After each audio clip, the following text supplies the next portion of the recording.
au journal télévisé du jeune qui se fait agresser dans un bus parisien la semaine dernière. Oui. Qu'est-ce que vous en pensez? Je trouve que c'est minable de s'en prendre à quelqu'un dans un bus. Ouais, je l'ai vu sur le buzz du net. Est-ce que vous trouvez ça choquant? Oui, très choquant, oui. Oui, j'ai vu la vidéo sur internet, sur un site internet. Et qu'est-ce que vous en avez pensé? Bah,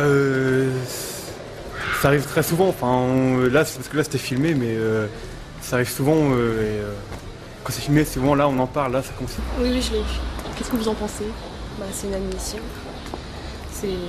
C'est toujours pareil, quoi. Il faut toujours se taire.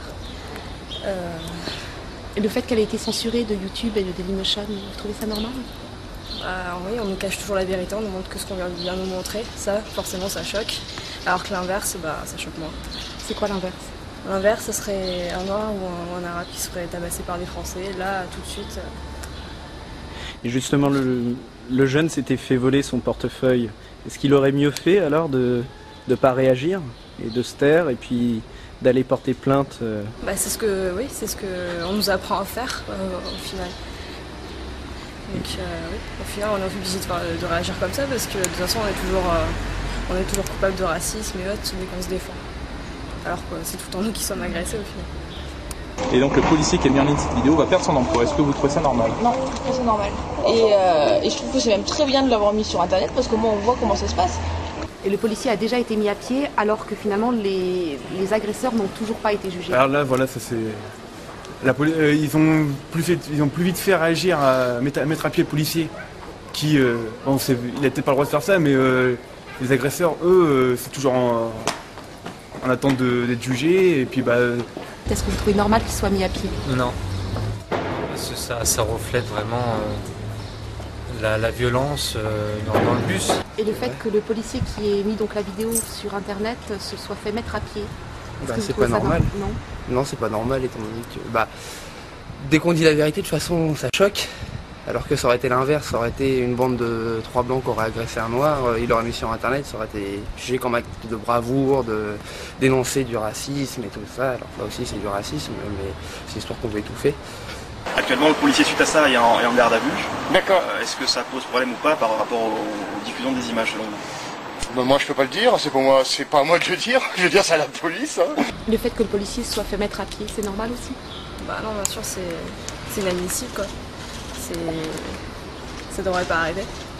Et quand on parle de liberté de l'information, finalement tout ça, ça serait de la mascarade? Ah bah oui, ça on savait bien. C'est pas nouveau. Un policier qui s'est fait mettre à pied, est-ce que vous trouvez ça normal? Non, personnellement, je trouve pas ça normal.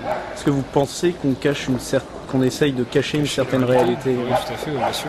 C'est comme ça un petit peu partout et on a l'impression de vouloir un peu cacher ce qui se passe pour atténuer un peu les violences, mais apparemment c'est de plus en plus grandissant et un petit peu partout. Et partout en France. Pour vous, c'est un épiphénomène parisien ou non, du tout. C'est comme ça un petit peu partout. Ce que je vous disais justement par rapport à la ville de Grand-Quevilly, cette femme âgée qui s'est fait voler son sac à main et traînée par terre et qui a succombé à ses blessures 3 jours plus tard et qui est donc morte pour un sac à main à 15h de l'après-midi en pleine journée. Je pense que le jeune policier qui a mis cette vidéo sur internet, il ne faut pas le sanctionner de telle façon.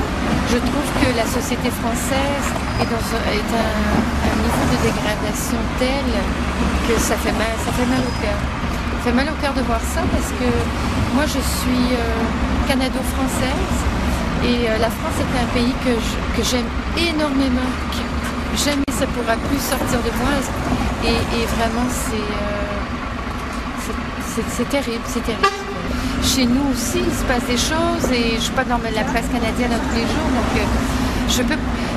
Mais non, c'est pas ce point. Ici, c'est dramatique, c'est dramatique. Et le fait, par exemple, qu'il ait été traité, en l'occurrence, on avait affaire à des jeunes d'origine immigrée, le jeune homme en question qui a été agressé a été traité de sale français de merde. Peut-être ce genre d'insulte raciste, normalement, est puni par la loi. Là, il y a une espèce d'omerta, au contraire, dessus. Pourquoi, à votre avis?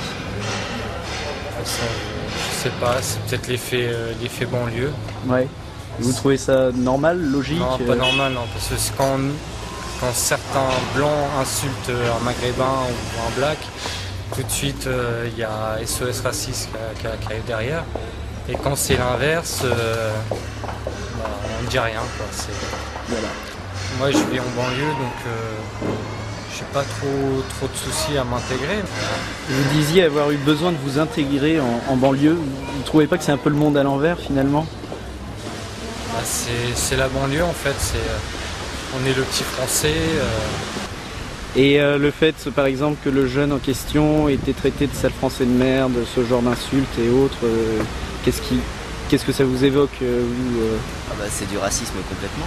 Et vous pensez que ça aurait fait du scandale si ça avait été dans une situation inverse? Oui, je pense. Là vous avez l'impression, la vidéo elle a été censurée de Dailymotion et de YouTube. Est-ce que vous avez l'impression qu'on muselle l'information d'une certaine manière? Ouais, oui. Souvent des associations telles que le MRAP, la LICRA, SOS Racisme émettent des réactions, se mobilisent contre justement ce genre d'agression. Et là il se trouve qu'il n'y a eu aucune réaction de leur part. Pourquoi? Ça, honnêtement, il faudrait leur poser la question à eux. À l'heure où des insultes telles sale français de merde sont proférées dans les transports en commun, SOS Racisme, la LICRA ou la HAL ne réagissent pas. Vous avez une explication? Non. Je trouve pas ça normal, mais j'ai pas d'explication pourquoi ils réagissent pas. À votre avis, peut-être que si les insultes proférées avaient été sale noir ou sale arabe, est-ce que ces associations auraient réagi? Oui. Peut-être la notion de racisme anti-blanc est-elle plus taboue en France? Oui, je pense que oui, c'est sûr. Mais... D'accord. Et donc pensez-vous qu'il y a plus de racisme anti-français qu'auparavant? À l'époque d'aujourd'hui? Oui. Oui. Est-ce que vous pensez qu'il y a une volonté politique de ne pas montrer cette réalité-là? Ouais. Et pourquoi à votre avis? Pour faire croire aux gens que tout se passe bien. Les sites internet, si vous connaissez peut-être Dailymotion et YouTube, qui sont des sites de partage en ligne de vidéos, qui ont été les premiers à recueillir en fait la vidéo pour une diffusion massive, ont censuré cette vidéo dès les premières heures de diffusion. Est-ce que vous pensez qu'une censure de ce type est normale? Est-ce que vous trouvez normal que c'était censuré? Non, je comprends pas pourquoi. Il vaudrait mieux que ça soit diffusé dans le plus grand nombre d'ailleurs. Aucune personnalité politique de premier plan n'a réagi. Quand la victime s'est fait traiter de sale français de merde. Pensez-vous qu'il y ait eu un tel silence de la classe ou une absence de réaction de la classe médiatique et politique si la victime avait été par exemple d'une minorité ethnique maghrébine ou africaine? Je pense que ça aurait été l'inverse.